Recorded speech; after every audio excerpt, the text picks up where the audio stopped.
महाराष्ट्राच्या प्रशासनात पुन्हा एकदा एका नावाची जोरदार चर्चा सुरू झाली आहे। ते नाव म्हणजे कडक शिस्तप्रिय आणि धडाडीचे IAS अधिकारी तुकाराम मुंढे।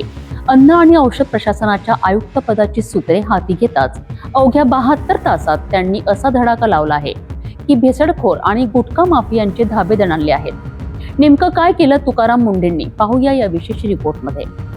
25 मे रोजी तुकाराम मुंढे यांनी अन्न व औषध प्रशासनाच्या आयुक्त पदाचा पदभार स्वीकारलाय।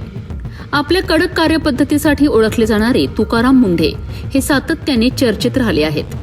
21 वर्षाच्या कारकिर्दीत ही त्यांची तब्बल 25वी बदली आहे।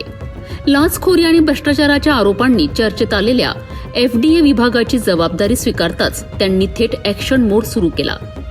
पदभार स्वीकारल्यानंतर त्यांनी तातडीची बैठक घेत राज्यातील सर्व अन्न व सुरक्षा अधिकाऱ्यांना स्पष्ट आदेश दिलेत। जनतेच्या आरोग्याशी खेळणाऱ्यांना कोणतीही सवलत दिली जाणार नाही। या आदेशानंतर राज्यभर एकाच वेळी धडक मोहीम सुरू झाली।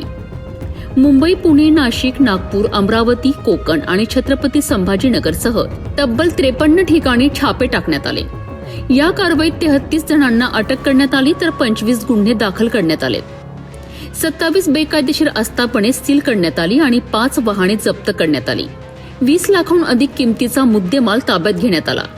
फक्त गुटखा नव्हे तर दूध, पाणी, मिठाई, तेल, पनीर, खवा आणि इतर खाद्यपदार्थांमध्ये होणाऱ्या भेसळीवरही मोठा प्रहार करण्यात आला आहे।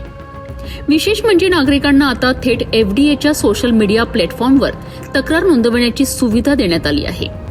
यामुळे जनतेचा सहभाग वाढणार असून भेसडखोरांविरोधातील लढा अधिक मजबूत होणार आहे।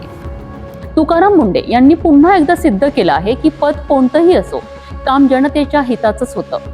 FDA मधील त्यांच्या या धडक कारवाईने संपूर्ण महाराष्ट्रात पुन्हा एकदा चर्चेला उधाण आलं आहे।